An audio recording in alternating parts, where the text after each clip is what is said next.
కొత్త సంవత్సరాది ఉగాదిలో కొత్త కుండల పచ్చడి తాగగానే ఆ ఎమ్మెల్యే మనసు మారిందట. కొత్తగా అభివృద్ధి జపం చేస్తూ అధికార పార్టీకేమో తీపి, అదే తానున్న పార్టీకేమో చేదును పంచుతున్నారట. మరి ఈ కొత్త ఏడాది ఆలపిస్తున్న పంచాంగం వెనుక దాగిన కొత్త రాగమేంటి? దుబ్బాక ఎమ్మెల్యేకి వచ్చిన ఈ కొత్త ఆలోచన ఎలాంటిది? తరచి చూద్దాం. దుబ్బాక ఎమ్మెల్యే కొత్త ప్రభాకర్ రెడ్డి మెదక్ ఎంపీగా 2 సార్లు గెలిచిన కేపీ గత ఎన్నికల్లో మాత్రం దుబ్బాక ఎమ్మెల్యేగా గెలిచారు. ప్రస్తుత మెదక్ ఎంపీ రఘునందన్ రావుపై విజయం సాధించి తొలిసారి ఎమ్మెల్యే అయ్యారు. వ్యాపారవేత్త ప్రభాకర్ రెడ్డి గతంలో బీఆర్ఎస్ ఎంపీగా పనిచేయడంతో పాటు పార్టీ అధ్యక్షుడు కేసీఆర్ కి అత్యంత సన్నిహితుడిగాను పేరుంది. అయితే తనకు ఎమ్మెల్యే కావాలన్న కోరిక నెరవేరినా పార్టీ అధికారంలోకి రాకపోవడంతో తీవ్ర నిరాశకు లోనయ్యారట. అలాంటి కొత్త ప్రభాకర్ రెడ్డి గతంలో కాంగ్రెస్ తమ నియోజకవర్గంపై కక్ష కట్టిందన్న ఆరోపణలు గుప్పించారు. అభివృద్ధికి సహకరించడం లేదన్న కామెంట్లు చేసిన పరిస్థితులున్నాయి. ఇదంతా పక్కన పెడితే కొత్త ప్రభాకర్ రెడ్డి ఈ కొత్త సంవత్సరంలో కొత్త రూట్ ఫాలో అవుతున్నారట. ఉన్నట్టుండి సీఎం రేవంత్ రెడ్డి కాంగ్రెస్ ప్రభుత్వంపై ప్రశంసల వర్షం కురిపించారు. పైగా సొంత పార్టీపైనే విమర్శలు చేయటం కూడా చర్చనీయాంశమైంది. స్కిల్ యూనివర్సిటీ సంబంధించిన కట్టాలని చెప్పి ఒక ప్రతిపాదన, మరి దీన్ని మాట ఇచ్చి శాంక్షన్ చేసినందుకు మా దుబ్బాక నియోజకవర్గం తరఫున గౌరవ ముఖ్యమంత్రి రేవంత్ రెడ్డి గారు కూడా ధన్యవాదాలు తెలుపుతున్నాం. మేము వాళ్ళ పని చేసిన వాళ్ళని గుర్తుపెట్టుకుంటాం. దుబ్బాక నియోజకవర్గం అంటే ఎవరు ప్రాంతానికి అభివృద్ధి చేసినా, ఏ పార్టీ అయినా ఎవరైనా గుర్తుపెట్టుకొని కూడా చేస్తాం. ఇంకా కూడా దుబ్బాక రింగ్ రోడ్ రావాలి. మరి ఔషిపురం నుంచి దుబ్బాక నుంచి లచ్చపేట వరకు మరి ఒక 35 కోట్లతో ప్రతిపాదన ఇచ్చిన దానికి కూడా మరి అది హెచ్ఏఎం హమ్ స్కీమ్ కింద శాంక్షన్ ఇస్తా అంటే మాట ఇచ్చిండు. మరి కాకుండా ఇంకో 200 కోట్లకు మరి నియోజకవర్గంలో అన్ని మండలాలకు సంబంధించిన పంచాయతీ రోడ్లు, ఆర్ఎండ్బి రోడ్లకు సంబంధించిన మరి నేను గతంలో 2 నెలల క్రితమే అవి కూడా ఇస్తే అవి కూడా హమ్ స్కీమ్ లా పెట్టి అవి కూడా శాంక్షన్ ఇస్తా అని మాట ఇచ్చిండు. ఒకటి హంషపూర్ నుంచి ఇమీడియట్లీ ఇది స్టార్ట్ చేసుకోమని చెప్పి కూడా గౌరవ మన ఆర్ఎండ్బి మినిస్టర్ గారు కూడా ఆదేశాలు జారీ చేసిండు.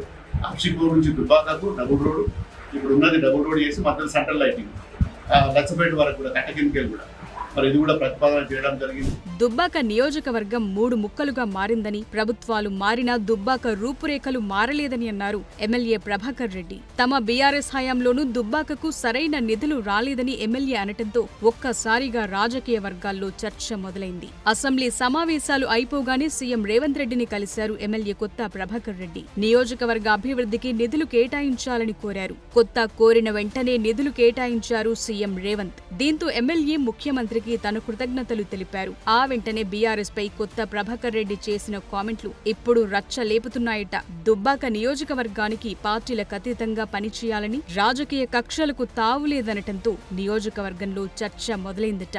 తెలంగాణలో కాంగ్రెస్ అధికారంలోకొచ్చిన కొన్నాళ్లకే ఉమ్మడి మెదక్ జిల్లాకు చెందిన 4 ఎమ్మెల్యేలు సీఎం రేవంత్ ని కలిశారు. గతేడాది జనవరిలోనే దుబ్బాక, నర్సాపూర్, జహీరాబాద్, పటాన్చెరు ఎమ్మెల్యేలైన ప్రభాకర్ రెడ్డి, సునీత లక్ష్మారెడ్డి, మాణిక్ రావు, మహిపాల్ రెడ్డి సీఎంతో భేటీ అయ్యారు. తమ నియోజకవర్గ సమస్యలపై తాము ముఖ్యమంత్రితో చర్చించామని చెప్పినా ఈ భేటీ రాజకీయ ప్రకంపనలు రేపింది. కేసీఆర్ సొంత జిల్లా ఎమ్మెల్యేలు ఇలా సీఎంని కలవటంపై ఊహాగానాలు వినిపించాయి. తరువాత కొన్ని నెలలకు పటాన్చెరు ఎమ్మెల్యే మహిపాల్ రెడ్డి కాంగ్రెస్ పార్టీలో చేరారు.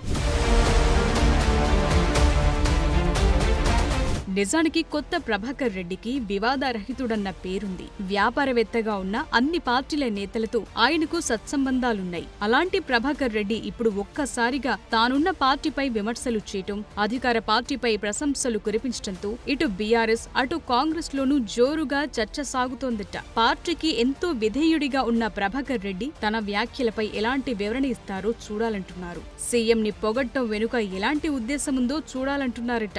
మరి రాబోయే రోజుల్లో కొత్త మనసు మారే అవకాశముందా అన్న గుసగుసలు మొదలయ్యాయట. కొత్త ప్రభాకర్ రెడ్డి కాంగ్రెస్ పై ప్రశంసల వర్షం వ్యవహారం కేవలం నియోజకవర్గ అభివృద్ధిపై గల బాధ్యత, లేక పార్టీ మారే ఆలోచన కొద్దీ ఇలా అన్నారా అన్న చర్చ గులాబీ వర్గాల్లో ఒకంత జోరుగానే సాగుతోందట. మరి కొత్త ప్రభాకర్ పాత పార్టీలోనే ఉంటారా, లేక కొత్తగా ఉన్నది అంటూ కొత్త పార్టీ బాట పడతారా తేలాల్సి ఉందంటున్నారు.